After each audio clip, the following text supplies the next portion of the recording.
Welcome back to another episode of Picking Up the Pixels RPG Love. I'm your host, Boss, and joining me as always is Musum.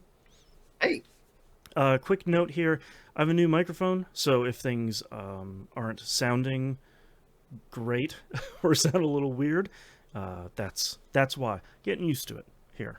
So learning how to use a new mic is always fun slash terrifying. So, I, um, all right, I Musum. feel like that's Oh god. all new technology for podcasting. Yeah, You're I just like like, everything was working fine up until probably about 5 minutes here before we started recording, and now like my mute button doesn't even work. Like it doesn't even work inside of the microphone. So like, who knows? yeah, Who knows what's going on same here?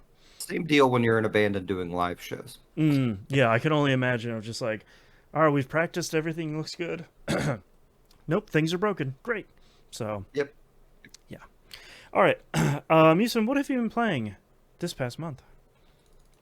So I have played a ton of Wantless Solace at World's End. Um, Yes. I talked about this a bit last time. Well, I now have 35 hours in it, and I'm over 100 days in it game time. Oh wow. Um, like every battle you do is a day, and every time you switch cities is a day. So obviously there are a lot more battles in there, but that probably means I've done like 80 different maps or so. Mm. Um, I Man, there's a lot to say about this game. I really like it a lot, um, but the pacing is weird. Like I keep thinking like I'm near the end, and then I'll look at all the stuff I don't have unlocked yet, and I'll be like, no, this insinuates there's a lot more game left. All right, I'm not even Um, halfway. it may be true. Like you have like whenever you build a skill, it's comprised of like three parts. Mm. So you have your area of effect, which is kind of your distance. Like it can be like, oh, I can whatever I make is going to happen 5 squares away, or it can be Oh, sure. like this is going to emit as a triangle from me. So Mm. so wide variety there, and then you have how much it costs, which takes up one space. But whenever you're building the skill, there's like 5 circles around it until you add. I think I can't remember. I want to say it's the area of effect. Um, Oh, okay. because as the area of effects like go up in tiers, like just tier one, tier two, etc. You can add more effects to that skill. Um, Oh, interesting. Okay. so right now I only have a couple um, skills I've created that can have 3 effects equipped on it. Um, and the fact that there is 5 of them is it's like, man, where's this thing going? Right. Like pacing wise, honestly, this is I hate to do this comparison, but it's the main one I can think of. It reminds me of a gotcha game where Mm. you're kind of getting into the story or whatever you're doing, but then you can't advance because you're just not strong enough. So you got to go back and do some more battles and kind of reconfigure your stuff, and then Grind a little bit. after, yeah, Yeah. exactly. And it seems to be that, and I'm not entirely sure where it's going. Like the Mm. the story so far is, you're a doctor who relieves people of their wants. People voluntarily kind of come in and want to get rid of whatever is ailing them or whatever their fears are, or things like that. Um, but an entity starts showing up in these story missions that you shouldn't be seeing the same entity in people's brains, right? They're supposed to be separate brains. Sure. Everything in their head's supposed to be specific to them. So you're kind of chasing this entity through the different cities, and you eventually encounter another I forget what they call your character's profession, but you encounter someone else who relieves people of their wants eventually, and there's conversation had there. But that's good luck remembering anything I just told you if you start this game from news. So because you're gonna be like, well, I you get one story beat, and then like 10, 15 hours later you're gonna get another one. Right. um but it is it is just my kind of game. Like Mm-hmm. it is the perfect thing for me to turn on TV and then play through a couple maps.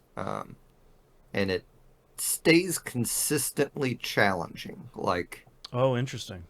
Like there's one area I can go to where I probably don't have to give a lot of thought, but generally like most of the maps I'm on, because of the way they do difficulty ramping in these things, I'm always gonna follow the ramp and it's always gonna get harder. Mm-hmm. And I'm always, there's always a danger even on an easy one that I may wipe out and need to use a restorative thing. The Gosh, like this, the skill building's really where a lot of the fun I have in it, at least. Just because it's, I mean, when have you ever played a tactics turn-based RPG where you can build skills that much from scratch? Yeah. Like right now, I built a skill that will let me teleport because there's a bunch of damage terrain around. Um, they have a couple different types of movement you can equip, but the teleport is ideal for the build I'm doing. But it teleports me, it gives me haste, and it heals me. Um, like that's one of my tier two ones, so it's pretty nice. I think it takes like 2 or 3 turns to recharge. Oh, wow. Um, the I have one where I summon like this sniper guy who will help me out. Um, I have one where I will swap places with an enemy and then it'll apply daze to them, which Ooh, those are fun. yeah, like there's a lot of creativity in this game, and I feel like I would be moving faster if I was a little bit more creative at the skill making, or Hmm. maybe a little less afraid to take chances with the skill making, I guess I could say. Which is funny because there doesn't seem to be any penalty for losing a map other than that you just lost your time and like your character still gains experience. You just don't get any of the stuff from the level. Oh, okay. That's not so bad. Yeah, like it advances a day, but I don't know what the significance of the days are. Hmm. There doesn't seem to be a time limit or anything like that. Um, it gave me an achievement for getting to day 100. Oh, nice. Um, it's also neat because I'm realizing there's a lot of storytelling with the patients that it kind of expects you to pick up on. And it's evidently taken me 35 hours to start picking up on it. Uh, but it'll be things like where the patient will usually, they only get a couple sentences to describe themselves, and it's usually whatever their personality defect that they want you to deal with is. Hmm. And then when you're in the map, like all the enemies kind of relate to that defect and the way the environment looks and stuff like that. But it's kind of subtle and it's not something that I think really quite clicked in my brain until recently. Hmm. Like I feel like I knew it was going for that, I just couldn't connect the dots, but now I can kind of do that. Sure. Trying to think if there's anything else I want to touch on this game. Um, it is, we mentioned last podcast, it's like $18. Um, oh right, looking at the screen now, there's a cool like kind of push pull method where um, there's an instability meter and there is a uh, oh, I forgot what it's called, but it's like this. It starts out 0 out of 3 and then increases. And this is like a patient stress thing. So, Oh, I see. uh, like as you go through the levels, there are these memories you will find of the patients that are, usually kind of like this sea green blue kind of glowy thing.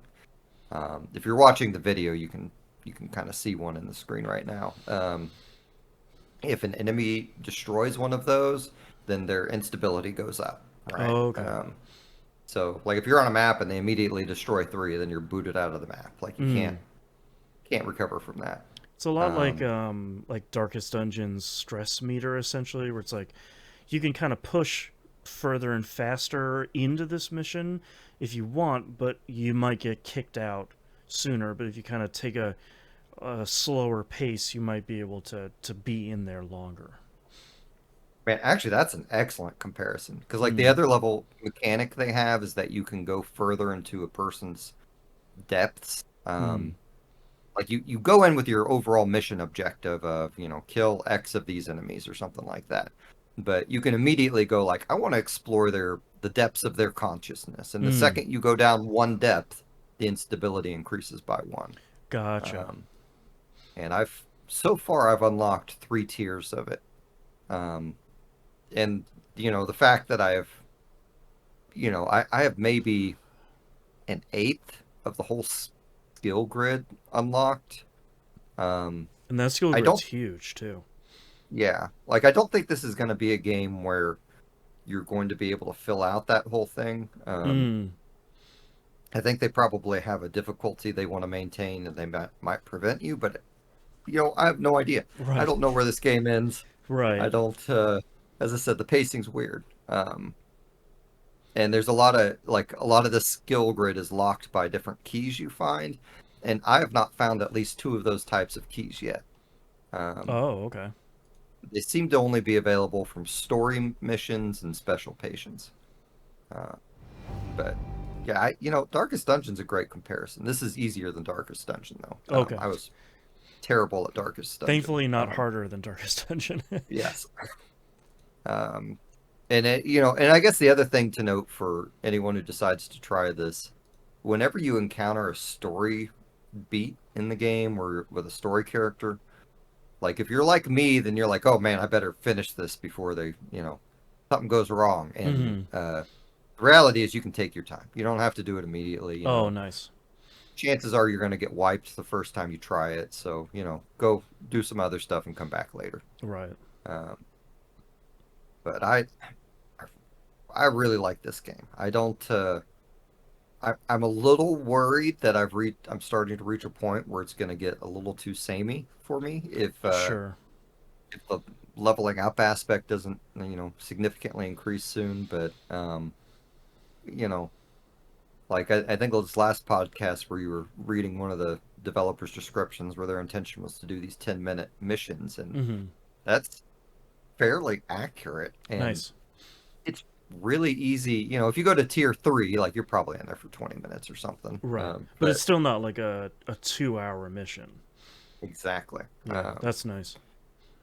So it's kind of hard to argue with it. Like Yeah. it's just, yeah, I'm indecisive. I want to play a game. I don't really want to play this or that. And well, okay, I'll do a mission on here. Next thing you know, you've done 3 or 4 of them. Right. You And you're know? still like under an hour with Yeah, that play session. That's pretty cool. yeah, yeah. It's it's not confirmed for Steam Deck, but it works fine on Steam Deck. Nice. You got to use the little pads because it's still like a mouse cursor situation, but Oh, most of the okay. buttons do stuff. Yeah. Right. So this game's $18. If you like turn-based RPGs and a little bit of, the enemies are a little kind of grotesque. Mm-hmm. So like there's a little bit of a horror injection in there, but Mm. I think if any of that sounds appealing, you should check it out. There's no way around the skill making. So if the skill making doesn't sound fun to you, then skip it. But Right. it's also pretty easy to make the skills, and um, gosh, there are a lot of mechanics. Maybe I should mention this too. Like that, you have another meter for your leveling up, um, where it's just a point value, and each skill is worth a point value, so you can't go over that value. Oh, okay. Whenever you make a skill. So it kind of limits you on you can't go in and make every skill cost 0 AP, for Mm-hmm. instance, because you can't. I don't know. Maybe there's a level you can hit where that is feasible. I'm not at that level. Mm. Um, and a lot of skills don't even let you do it for 0. Some skills will cap you and say, nope, if you want to do this, it has to take 2 AP no matter what. Sure. Um, but anyway. That's Wantless, Solace at World's End, available on Steam. It's a cool game. I really hope they go to other platforms. Yeah. I think they're going to see success if they do. Yeah. Maybe not as big a success as what was that Game Club game we played a few months ago. the shooter adventure, mini shoot adventures. Like Oh yeah, that game will be huge when it hits yeah. consoles. Please But go play Mini Shoot Adventures. That game is incredible. yeah, No. um, let's see. So, and then also I've been playing Halls of Torment, Mm. uh, which is my other. I don't know what game to play. Okay, I'll just play around with this. Right. Um, that's a bit more of a commitment though, like because it's always a half-hour run, and I wish there was a way to lower it down. But um, I want to talk a little bit more about my favorite level on that game, like because you get 5 maps. And most of them are you kind of wander around everywhere, but they have one map that's a bridge, and it's like it works diagonally across your screen because you're isometric. And you would think just a bridge infinitely going one direction or the other would be really boring, but it has the coolest bosses on it. Like at one point, like a ghost horseman guy starts racing by, and he kind of just races by and does like different area of effect type things to the map. Hmm. Um, like it feels like like a headless horseman type thing, but I don't think he's headless. Um, they have like anytime a boss shows up in that game, the enemies like increase. Oh, okay. So you don't like that's your signal that something is going on. If it's not, if the boss isn't obviously on screen. And like one of the later bosses on the bridge level is like this three-headed Hydra shows up on the like the I don't know what to call it, the north side of your screen. That's just like at the edge of the bridge. Like he won't fit on there. Like he looks like he should fit on there, honestly, but it's still cool because you don't realize he's there. Then there's this big three-headed thing over here, and um, gosh, I'm not gonna remember the other enemies on that level. It's just I feel like they got really creative with those enemies, and most of the enemies have, I think, a good amount of creativity to them, but like those feel the funnest to me. Hmm. But I've reached a point on this game where yeah, I still have stuff to unlock, but it's that stuff that's really a pain to unlock. Yeah. So it may be time for me to find another. Oh, you always have the perfect word for it. I Oh, never Bullet remember it. Heaven. It's a bullet heaven. Yeah. Yeah, Well, there's maybe always finally. undoubtedly there's a Vampire Survivors update. I feel like every time I'm like, Oh well, yeah, I wish I had. Maybe I'll check out Vampire Survivors. It's like, yeah, there's 2 new DLC packs out. They're $2 a piece. This one's a Contra one. It's like, oh, okay, sure. gosh, I man, I'd play a Contra one. It's out now. two Did that? dollars and Oh, forty nine that cents. happened. Yeah, yeah, that did Yeah. actually happen. Yeah, it's wild, and Okay. it's like they usually do, where it's like, yeah, it's 3 new stages, 18 new characters, 20 new weapons, that sort of thing, and it's $2. It's like, man, you guys are great. Yeah, I really got to start a new big game. I'm just so afraid to with my spare time on it and how much it'll take over my life. And Yeah, like, doesn't Metaphor come out in August, or is that in it's like September? October maybe. I don't have it on the release Okay. list here. I think it's October when I looked like a month or two ago. I'm like trying Yep. not to. Okay. October. Okay, I'm like trying not to think about that game yet because I really want to play it, but I'm not, I'm not sure where the time is going to come from really. So Yeah. I Yeah. don't know. My plan is I'm just not going to start. Well, October. I don't know if I can do that. My hope was not to start a big RPG until then, but Hmm. maybe I just like I started it up the other day. I don't even really want to bring it up as a game because I literally played it for 5 minutes and then realized I couldn't watch TV while playing it and then turn it off. But maybe I finally play Ascent or Ascension, that twin stick shooter. Oh Um, right, is it called Ascent? it's something like that. I don't exactly The remember. cyberpunk one.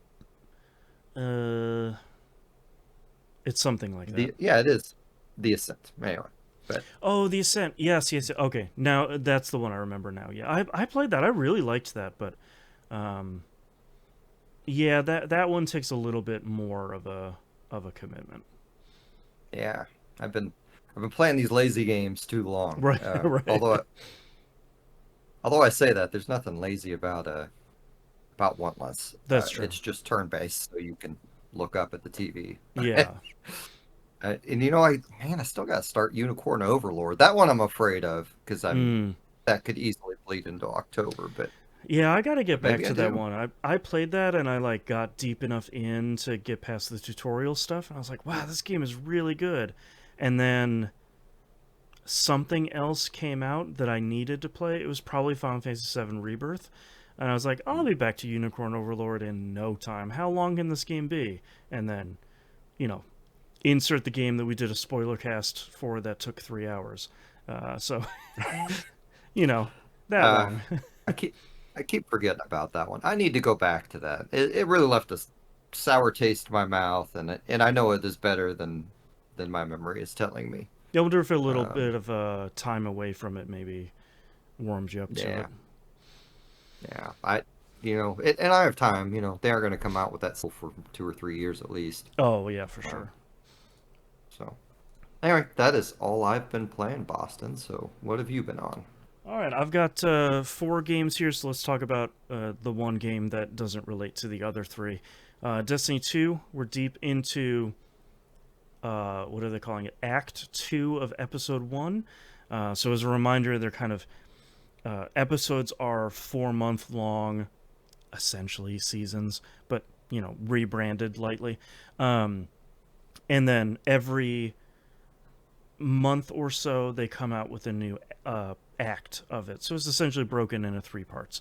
We're done with the second act now, um, that I think is doing a little bit better story wise. I think if you'd asked me probably about 2 weeks ago, I would have said, like, man, I don't really know where they're going with this thing. This is kind of a little bit goofy, but I think they eventually got there in the end. um, I have to give a big shout out to these acts.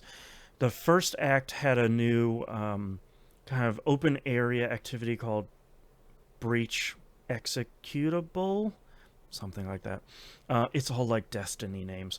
Um, this one had 3 new battlegrounds that they introduced. And battlegrounds are essentially strikes. So if you played Destiny, you've played the strikes, which are just like 15, 20 minute kind of story missions that you're with 2 other people for. Um, the cool part about Battlegrounds is they're largely the same, but they usually have way more enemies in them. So they kind of have the same mechanics and the same essential length to them, but there's just metric tons of enemies, which is really interesting, I think, especially because we're playing with Prismatic, the new subclass for Final Shape, which is the one where you're kind of mixing and matching abilities from all the other different subclasses. And having this many enemies in one area makes it really easy for you to play with and kind of take advantage of your new subclass, especially with how you have configured it instead of, you and 2 other people walking to a room with 5 enemies in it. One person shoots once, they all explode, and you keep running. Like, it's really nothing like that. It's waves and waves and waves of enemies, which is really great. And Bungie actually went through and they talked about it before these came out, but they wanted to try and avoid the thing that I think, excuse me, the Destiny community is kind of tired of, which is enemies with health gates. And so it's like, oh, you are fighting this enemy, and you go through, and 20 seconds later, you've burned through a third of their health, and they put up a shield, and you got to do a mechanic to keep doing damage. And I think the community overall is kind of tired of that with how strong we are, because it would usually be, I'm going to do a mechanic for a minute or two, do damage to the boss for 10 seconds, and then do the mechanic for another minute or two. So like the the pace of it felt sort of off. So like for as an example, the third battleground here, they have a boss that they're bringing back from the Curse of Osiris DLC, the first DLC pack from Destiny 2 from forever ago. And you can constantly do damage, but this kind of death wall is sort of moving throughout the entirety of the play field, so you're kind of always on the move as you're fighting this boss. And when it gets to a spot, it kind of stops for a second. You do a quick mechanic, and it stops for longer, so you can kind of pour the damage on, and then kind of rinse and repeat to another area. If you want to do damage while you're slowly marching through this area, you can. But the boss isn't health gated. Like, you can't. It's not immune while you're doing this kind of moving activity, which I think is really cool. So it's largely in a good spot. We're done with Act 2 here, and we finally met the bad guy, who I'm not going to spoil it. It's the conductor, but it's exactly who I was sort of hoping it would be, which I think is a really interesting story beat that's wrapping up and introducing some stuff that they've been talking about for a couple of years here. But we still do have one more act, which I'm hoping that they nail the storyline stuff here, because it's essentially like 3 weeks on, 4 weeks off, or 3 weeks on, 3 weeks off. So the wait between acts feels pretty big. So I'm hoping that they nail some of the story stuff here to, I don't know how to say it other than like make the payoff really great. It sounds kind of crappy though, but like if you're waiting for this long for this story stuff, I'm hoping it has kind of an impactful payoff here. So we'll see. But I still like playing Destiny 2. It's still Destiny 2 at the end of the day, so if you've tried it and you still don't like it, like it's not. I don't think anything that's left in the life cycle of Destiny 2 will be enough to convince someone to come back if they didn't like it. Hopefully, but I just don't think that's gonna happen here. So, next game here, Dragon Quest II. Let's talk about 3 Dragon Quest games. I am done with Dragon Quest II, but I didn't complete it. And I had like a moment of awareness with myself while I was playing this game, that Dragon Quest II is probably the worst Dragon Quest game that I have played, but it's by no means bad. I just don't think it's as good as the 7 games I've played, 8 games at this point. I don't remember. It's really good. I like the introduction to you having 3 party members over just the one in the first game. Each party member has their own kind of specific thing they're good at. The world is much more interesting. You get a ship in the game, so the world is much, much bigger. It's just, if you play Dragon Quest II, you know where I'm going. Boy, it's just the road to Rhone. It's just it's just too much, man. Like, legendarily infamous for being way too difficult. It's essentially, you really have no problems throughout the majority of this game leading up to. This dungeon is just a pass-through between from where you are to the final dungeon. And to give you an idea of how strong I was by that point, all of my party members were like around 23, 21, around there. And I was just mowing through this game. Like, really no difficulties in anything. And I go into the Road to Rhone and just get stomped immediately. And I'm playing the Super Famicom one, which is easier than the original game was. And when I went into the walkthrough, I was like half following. They're like, oh, your party member should be around 31 to 33. So I'm like 10 levels shy of getting through this dungeon. I was like, I don't think I'm going to spend the time sitting here to grind for 10 levels just to go do the final dungeon to move on to Dragon Quest 3. Like, as much as I'm loving it, why would I kind of put the brakes on it to that degree instead of just let's watch the ending on YouTube? Because the ending to most of these early games is just like the king says, "Hooray! Congratulations, the land's greatest hero." Credits. It's not. I'm not gonna get like a cool 20-minute cutscene, where the live stream stops meteor from crashing into the planet. It's like it's nothing. It's nothing like that. So I kind of called it at that point, and I liked, like I said, I liked Dragon Quest 2 quite a bit. I think I will reiterate this when I finish talking about 3. If you're going to start at Dragon Quest 1, which I think you should, based on what I'm going to talk about here for 3, just play 1 and maybe like watch a little bit of 2 or kind of read a plot summary. But I don't think the jump in quality from 1 to 2 is enough to maybe go through the whole thing. If they had made the ending, and now if you go looking at the Switch version maybe, or the mobile version, if they've made the Road to Roan significantly easier, then maybe go through those versions and play it. But even on the Super Famicom version, it wasn't significantly easier, like easy enough that I would really recommend going through it. So finished that, moved on to 3. Boy, what a video game 3 is. 3 is incredible.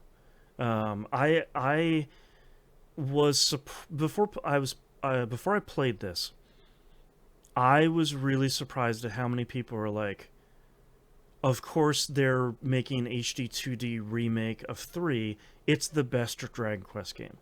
And I'm like, man, there's 11 of, like, it's 3 from like 1988, like from the NES, like that one.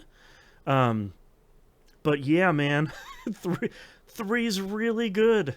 The significant leap here, and again, I'm playing the Super Famicom version here. I tried the Switch version, but the frame rate of the Switch version when you're on the world map was weird, and I can't handle weird frame rates, especially when you're going to be playing an RPG for like 45 hours. But it seems like that's way better. It's a much better version because they fixed the sprite scaling so everything looks correct. Sort of fix the issues from the first and second ones. But this one starts off with you naming your character and picking a birth date like usual, and then going through the kind of usual Dragon Quest personality test, which I have always been kind of a sucker for. This one gives you the personality test and then gives you a quick scenario that you go play through to figure out, by answering the questions, you get essentially a personality category, and then however you do in the quick scenario essentially dictates how your stats are going to grow throughout the entirety of the game every time you level up. It's not as bad as it sounds. Like when I started this game, I was like, oh, I want the perfect one because I want to maximize my stats. It's really the difference between like 105% to 115%. So it's really not that big of a deal. You're not really, like, unless you do really poorly, as far as I can tell, unless you do really poorly in the thing, you're not really going to get penalized by it. And from then on, it's your character, and then you just get to make your own party. You get to give them their jobs. You get to manage kind of their initial skills. Everybody gets a like a personality type in this version, which I thought was interesting. It's kind of hard to dictate what personality types your party members that you're creating are going to be, but again, that doesn't seem like it's really like it doesn't really matter that much. Um, I created a party of my hero, of course, a warrior. In this version, I think they call it a cleric. It's essentially your healer, white mage, and then a thief. And the thief is really interesting because you don't have a steal skill. You just steal stuff at the end of battles. So at the end of the battle, it'll just be like, "Hey man, this party member just stole bronze armor off of these enemies while you're fighting." I was like, "Oh wait, oh for real? Okay, I didn't Hmm. even do anything. Great." Um, Hmm. I thought that was kind of neat. And they get a bunch of skills uh, for like looking into treasure chests to see if they're mimics or not before you open them, seeing how many treasure chests are on the floor you're on, um, being able to see stuff on the world map. Like it was kind of a interesting like thief ranger kind of class. Um, Once you get to level 20 with all of your characters, um, you can actually change them to different jobs. Um, I didn't really do that except for one character. I want to give a quick shout out to Gibbinator and Toric from the Discord server. They were able to help me with a legendarily difficult boss, Orochi. Is this like big 5-headed dragon guy who really caught me off guard for how difficult it was.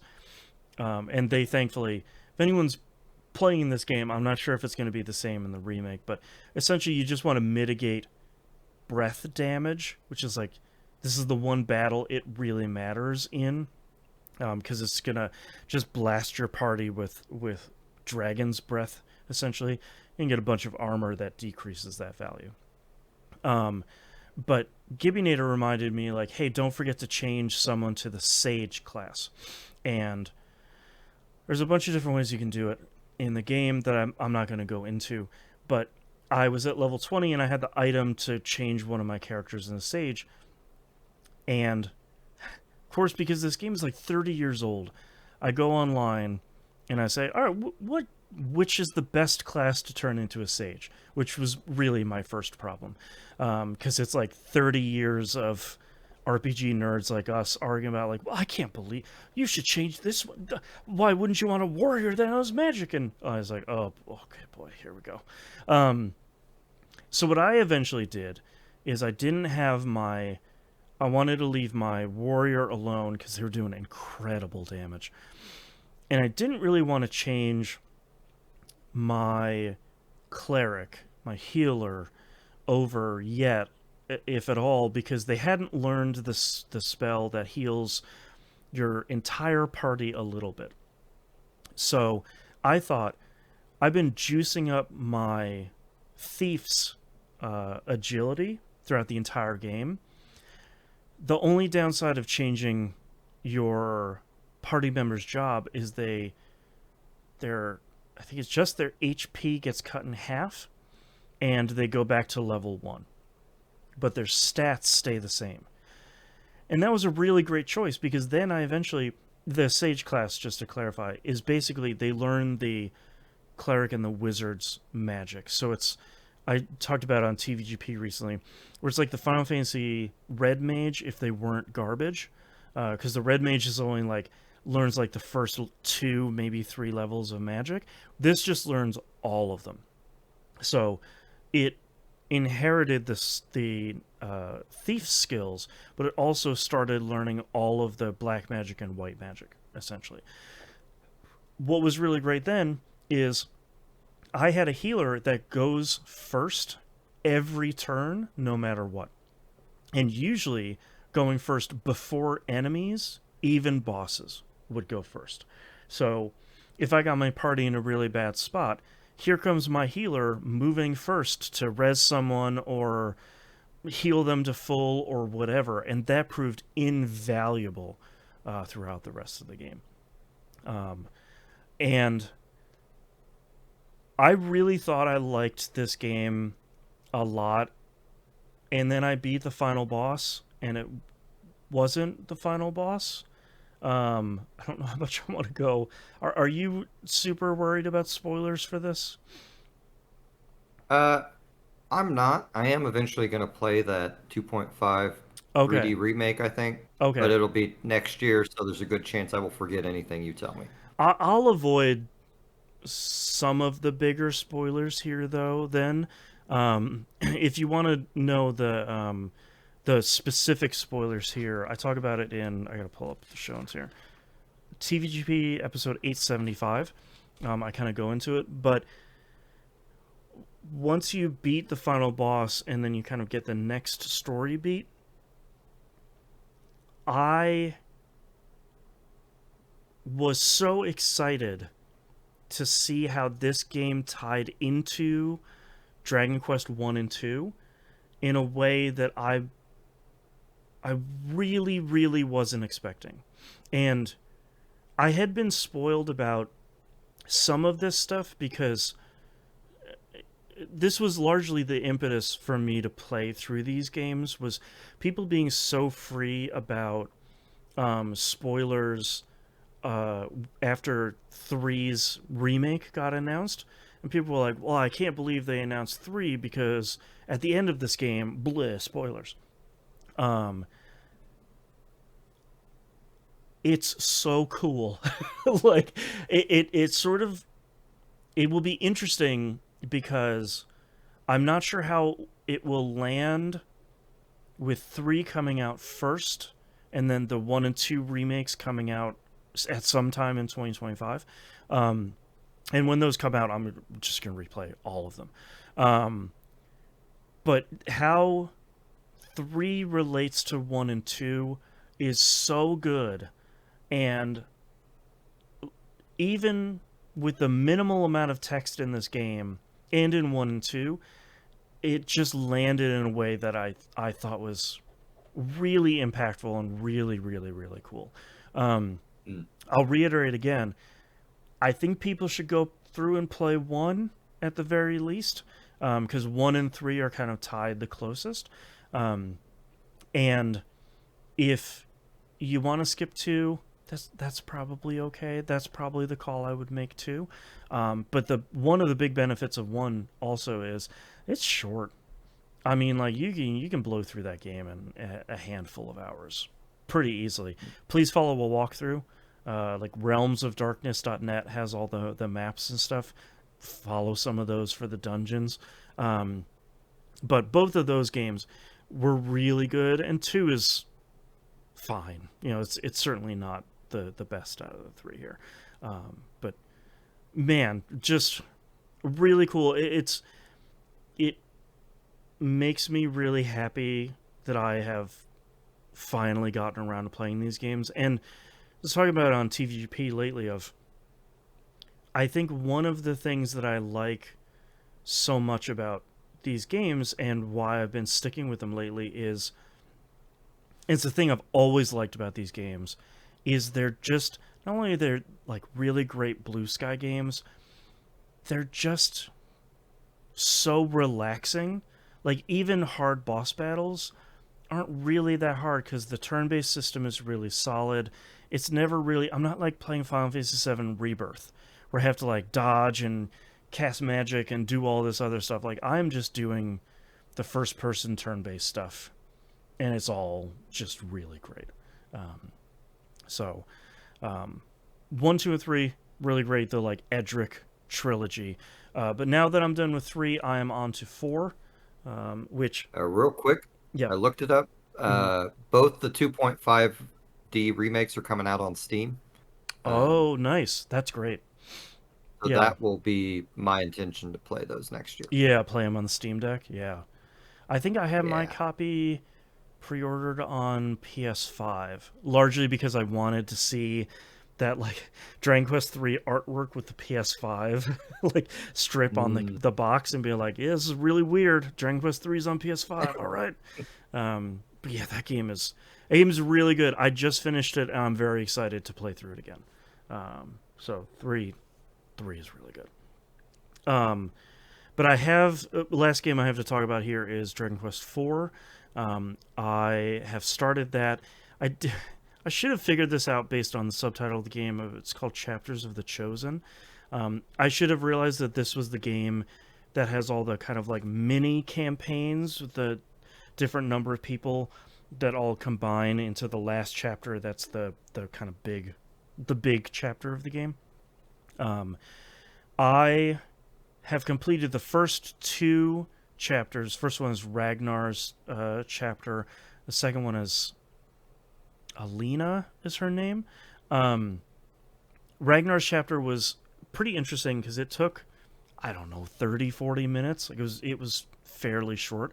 Um, and serves as kind of a good tutorial really for getting into JRPGs or a Dragon Quest game.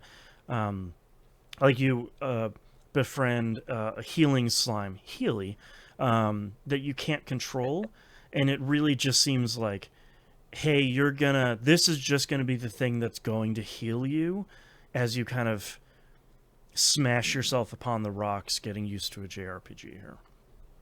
Which I thought was pretty cool. I am playing the DS version, and before anyone gets like super up in arms, I have patched this version with the party chat from the mobile version. Um, Pretty much everybody that I saw talking about this game was like, you can play any version of this game, and they're all really great, just not the DS one because it doesn't have party chat. And I don't think I realized how impactful party chat is in this game. Um, and all party chat is, a lot of the Dragon Quest games from here on out have them. You basically hit a button when you're walking around and you talk to your party. But the amount of text in this game, people are estimating it's about 50% of this game's script is just party chat stuff. And without it, I don't think this game would be nearly as interesting because most of the story in this game is a lot of like, hey, Ragnar, go solve the case of the missing children. Ragnar doesn't say anything. You'll go do it and come back to the king. And they're like, congratulations, Ragnar. Here's 5 levels, chapter 2. Like, there's really not a lot of text otherwise. But having that communication at nearly every story beat, every time you go into a new town, there's new text, a new dungeon, a new area of the overworld. Like, almost everything you're doing has a new, like, 4 or 5 sets of dialogue that's associated with it. It's fairly wild. And that has helped a lot, I think, for me getting into this game in a way that I think is really cool. But so far, it's largely a Dragon Quest game. I think that's, for me, that's kind of a positive now, where you're like settling into a cozy bed at the end of the day, where you're like, yeah, this is comfortable. Dragon Quest. I haven't started the chapter of this game that I'm really excited for, which is the shop owner, which that's the one that I'm really looking forward to because I have heard so many good things about that being pretty different here. But I'm really enjoying this game so far. Not a lot to talk about here. I probably will have more once I kind of get into the final chapter here where the hero gathers all the party members. But so far, really cool, really fun.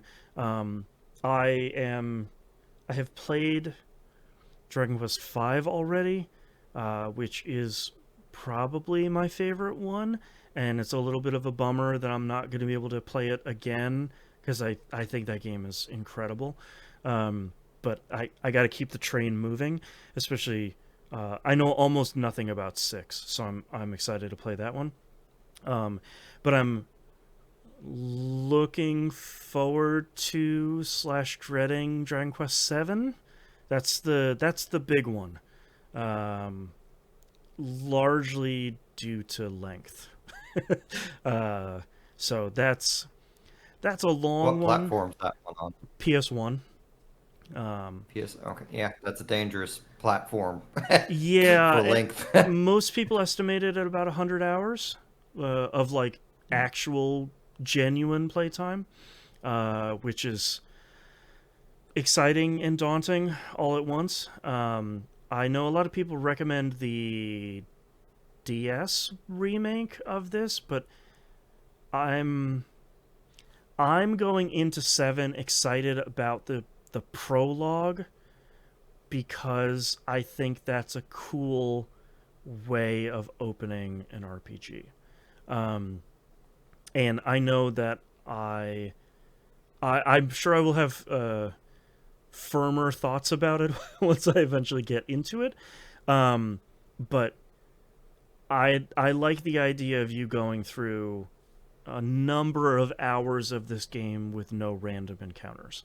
I think that sounds like a neat thing. But we'll see in like a game and a half. But I'm excited to check out 4 here.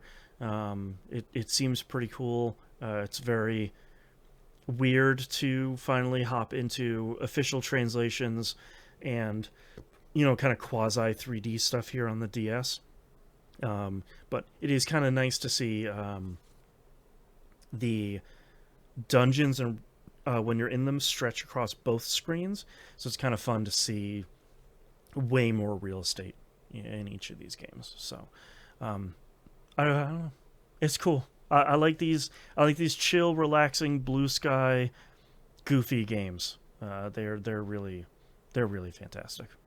So I mean, yeah. DS really was its own golden era of RPGs. Like I Oh yeah. miss having the two screens. I just wish they could be of like, Switch or Steam Deck quality screens now at this point. Yeah, yeah. And I wish there was more of an effort to bring some of this stuff out to other platforms.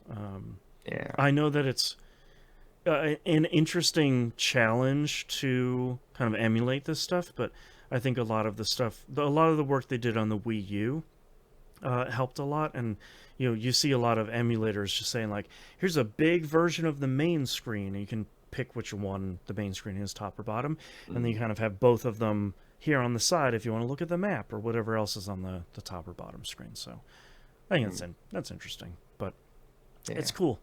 Dragon Quest is great. I'm here to tell you, Dragon Quest games are pretty great. in case you Hot did, take. yeah, in case you didn't listen to the entire nation of Japan, Dragon Quest games are pretty cool. That's all I'm playing this month. Let's do releases here real quick. First game we have up here, Cat Quest 3. Comes out PS4, PS5, Xbox One, Series consoles, Switch, and PC. This comes out on August 8th. I really liked Cat Quest 1 and 2. I finished 1, and I didn't finish 2 because this third one is coming out here pretty soon. I kind of didn't want to burn myself out on them. But man, if you're looking for some like another kind of blue sky, cool co-op, kid-friendly, story light sort of thing, these games are really really cool. This one seems to have a like a pirate and sailing focus, which I think is really interesting. It seems to be even more focused on kind of wandering the map here. So we'll see if we'll see how this holds up. I'm probably not gonna pick this up early on because I'm deep in the Dragon Quest hole, but I'm curious to pick this up and check it out at some point. Next game here, Black Myth Wukong, comes out on PS5 and PC on August 20th. This seems like an RPG.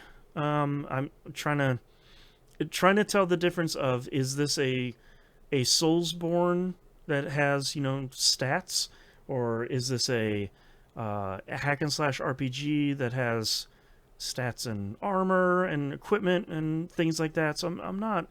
It's like a little bit hard to tell sometimes. Look, But this game looks looks awfully souls-ish in yeah, this trailer going on. yeah. So it seems like a lot of the Souls games are RPGs either way. So it's like it's Yeah. certainly not my genre, but it's nice to see more more kind of hack and slash or action RPGs coming out here. People seem to be really excited about this one. It seems to be hotly anticipated. So, check out. I guess check out some other podcasts because I'm not gonna play this one. So one of the other podcasts you're listening to is probably gonna play it because people seem pretty hyped about this one. So that's Black Myth Wukong. More My Speed. Visions of Mana comes out on August 29th. PS4, PS5, Series consoles, and PC as a demo out right now. I didn't realize it's the first new Mana game in 15 years, which is wild. We've gotten some Mana games lately, but they've really been like reimaginings of Secret of Mana or a remake of Second Densetsu 3 or things like that. Oh gosh, was the last one like those 3DS games or DS games or whatever I they think were? so. Like Children and Yeah, like Children of Mana, which I don't think was a remake, but maybe I'm not entirely sure. But yeah, it's been a very long time.